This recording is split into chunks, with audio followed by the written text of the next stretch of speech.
Subscribe करें हमारे YouTube channel को और बेल आइकन को प्रेस करें हमारे लेटेस्ट वीडियोस को देखने के लिए।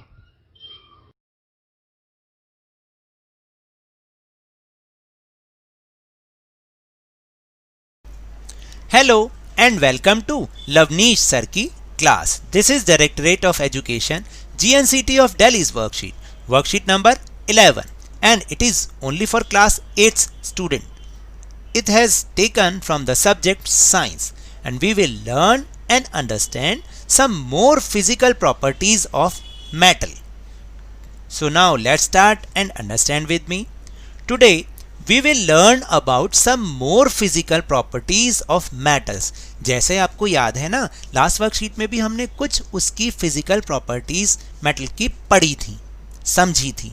ऐसे ही कुछ और सम मोर फिजिकल प्रॉपर्टीज उसके बारे में आज हम सीखेंगे।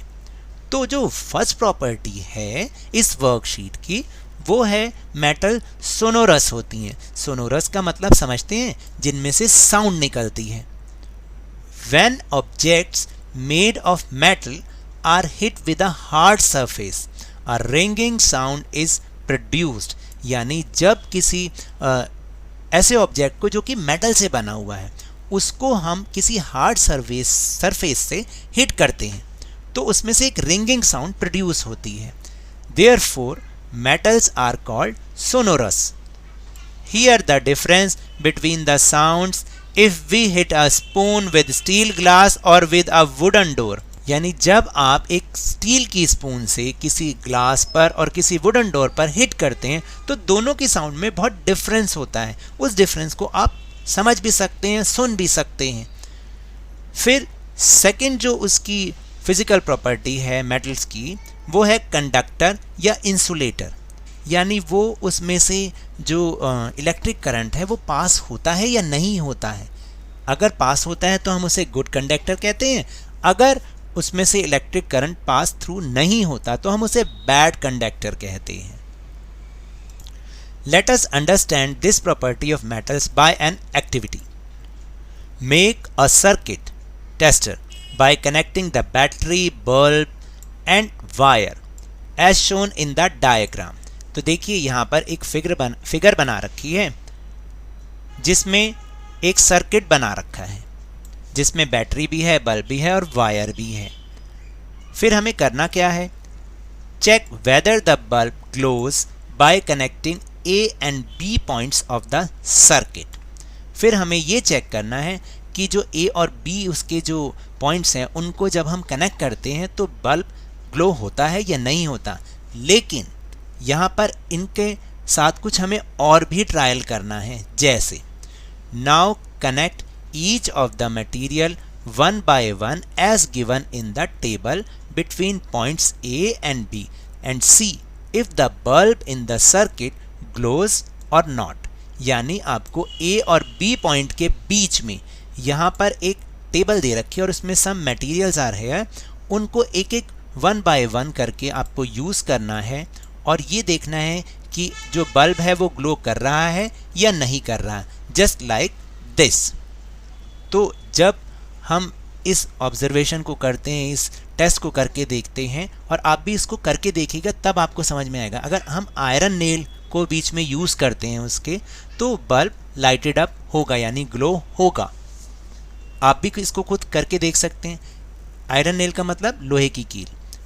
कोल अगर हम उसमें अटैच करते हैं बीच में ए एंड बी के तो नहीं होगा। एल्यूमिनियम वायर से बल्ब ग्लो करेगा, कॉपर वायर से बल्ब ग्लो करेगा। ठीक है, तो अब इससे हमें क्या ऑब्जर्वेशन से पता चला? Right your observations in the given table. The material that is placed between the two points in the circuit causes the bulb to glow. These are called conductors. अब आपको समझ में आया कि कंडक्टर्स, क्योंकि इसके बीच में से इसमें से जो इलेक्ट्रिक करंट है वो पास थ्रू हो जाता है और बल्ब ग्लो करने लग जाता है। इसका मतलब these the metals are good conductors of electricity.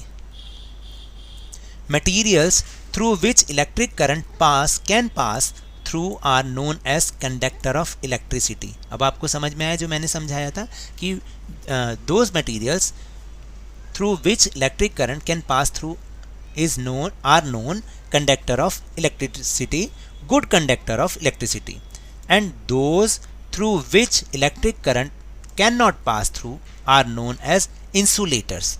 Insulators का मतलब होता है जो बैड कंडक्टर्स होते हैं, इनको हम नॉर्मली बैड कंडक्टर्स कहते हैं क्योंकि इनमें से जो इलेक्ट्रिक करंट है वो पास थ्रू नहीं हो सकता। Generally metals are good conductor of electricity, और मैंने अभी आपको यही बताया था कि जो ज़्यादातर मेटल्स होती हैं वो गुड कंडक्टर ऑफ इलेक्ट्रिसिटी होती हैं क्योंकि उनके अंदर से इलेक्ट्रिक करंट पास थ्रू हो जाता है। Whereas non metals are poor conductor of electricity और bad conductor of electricity. But यहाँ पर एक एक्सेप्शन है, वो क्या है कि graphite being a non metal can conduct electricity. देखिए ग्रेफाइट वैसे तो एक नॉन मेटल है लेकिन इसमें से इलेक्ट्रिक करंट पास थ्रू हो जाता है, इसलिए ग्रेफाइट इन सब का एक एक्सेप्शन है। Now the third physical features of metals, और we can say physical property of metal which is heat conductivity. जैसे हमने इलेक्ट्रिसिटी का उसको बैड कंडक्टर या गुड कंडक्टर के बारे में समझा, ऐसे ही अब हम हीट कंडक्टिविटी के बारे में समझेंगे कि what is heat conductivity of metals. तो let's learn through an example. Pinky's mother was making pudding in the pan when the doorbell rang. यानी जो पिंकी की मदर थी वो पुडिंग यानी हलवा बना रही थी एक पैन में, कढ़ाई में। एकदम तभी क्या हुआ, डोरबेल बज उठी। She left the spoon in the pan and went to open the door. उन्होंने क्या किया, जो उनकी स्पून थी उसको उस कढ़ाई में ही, पैन में ही छोड़ दिया और वो डोर खोलने के लिए चले गई। When she came back, she immediately touched the spoon and screamed. जैसे ही वो वापस आई उन्होंने अचानक से जब स्पून को छुआ तो वो चीख उठी। ऐसा क्यों हुआ? On heating one end of the metal, the heat moves from the hot end to the cold, due to which the whole metal becomes hot. तो देखिए मेटल्स की एक और प्रॉपर्टी है कि जब हीटिंग होती है उसका एक एंड जब हीट होने लग जाता है तो उसके अंदर जो हीट होती है ना वो मूव करने लग जाती है from hot end to the cold end, और इसके कारण क्या होता है कि जो पूरी मेटल होती है वो हॉट हो जाती है।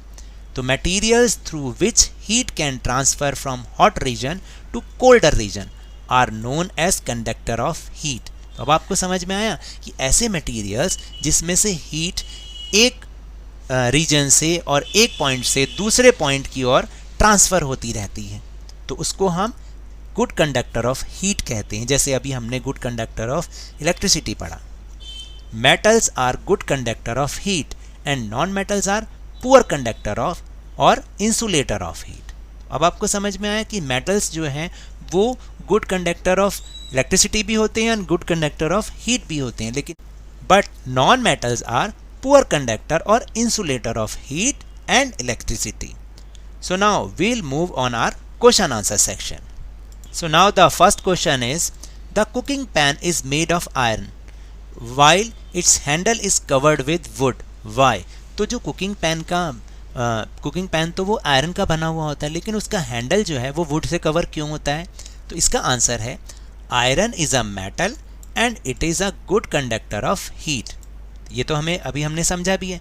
If the handle of the cooking pan made of iron were made of metal they would become too hot to hold and that would be dangerous. तो अगर हमने उसका जो हैंडल है वो भी मेटल का बना दिया तो इससे क्या होगा, पूरी की पूरी मेटल गर्म हो जाएगी और उसको फिर टच करना भी बहुत ज़्यादा डेंजरस होगा, इसलिए जो उसका हैंडल होता है वो वुड से कवर्ड होता है। Now the question number 2, why did she scream? Pinky's mother screamed on touching the metal spatula. She screamed because the spatula has also become hot since metals are good conductor of heat. तो आप देखिए वो क्यों चीखी थी, क्योंकि metal जो होती हैं वो गुड कंडक्टर ऑफ हीट होती हैं, इसलिए वो पूरी की पूरी मेटल गर्म हो गई, इसलिए वो स्क्रीम करने लग गई। Now the question number 3 is, what are conductors of heat and electricity? So answer is materials through which electric current can pass through are known as conductor of electricity. Similarly, materials through which heat can pass from one end to other and make it hot from cold are called conductor of heat. Question number 4 is write any 3 uses of metal. So we use different metals for many purposes. For example, iron is used for making automobiles, machinery, pipes, containers and nails, etc. Gold and silver are used for making jewelry, and copper is used for making electrical wires, cooking utensils, etc. Now the question number 5 is mark true or false based on the properties of the given material in the table and indicate whether the substance is metal or non-metal. तो ये आपको इस table में करना है. तो यहाँ पर उसके कुछ प्रॉपर्टीज़ दे रखी हैं मेटल्स की और आपको बताना है कि वो ट्रू है या फॉल्स है. तो iron, first is iron, shiny है, यस. मेलेबल है, यस. डक्टिलिटी है, यस. सोनोरस भी है, कंडक्टर ऑफ हीट भी है, कंडक्टर ऑफ इलेक्ट्रिसिटी भी है और ये एक मेटल है. कॉपर, कॉपर शाइनी भी होता है, मेलेबल भी होता है, डक्टिलिटी भी उसमें होती है, सोनोरस भी वो होता है, कंडक्टर ऑफ हीट भी होता है, कंडक्टर ऑफ इलेक्ट्रिसिटी भी होता है और ये एक मेटल होता है. Third is coal, coal shiny नहीं होता, मेलेबल भी नहीं होता क्योंकि वो टुकड़ों में बढ़ जाता है, डक्टाइल भी नहीं होता क्योंकि उसको खींचा नहीं जा सकता, सोनोरस भी नहीं होता, कंडक्टर ऑफ हीट भी नहीं होता, कंडक्टर ऑफ इलेक्ट्रिसिटी भी नहीं होता और ये एक नॉन मेटल है. फिर carbon rod, carbon rod shiny नहीं होता, मेलेबल नहीं होता, डक्टाइल भी नहीं होता, सोनोरस भी नहीं होता, लेकिन कुछ कंडीशंस में वो हीट का कंडक्टर हो सकता है. कंडक्टर ऑफ इलेक्ट्रिसिटी नहीं होता और ये एक नॉन मेटल है. फिर एल्यूमिनियम, एल्यूमिनियम शाइनी भी होता है, मेलेबल भी होता है, डक्टाइल भी होता है, सोनोरस भी होता है, कंडक्टर ऑफ हीट भी होता है, कंडक्टर ऑफ इलेक्ट्रिसिटी भी होता है और ये एक मेटल है. So now that's all for this worksheet. अगर मेरे इस तरह समझाने से आपको थोड़ा सा भी समझ में आया हो तो इस चैनल को ज़्यादा से ज़्यादा सब्सक्राइब कीजिए, लाइक कीजिए और बहुत ज़्यादा शेयर भी कीजिए. और हाँ, मेरे साथ इसी तरह वर्कशीट को समझते रहिए, लेकिन ध्यान और मन लगाकर पूरी मेहनत और लगन के साथ पढ़ते रहिए.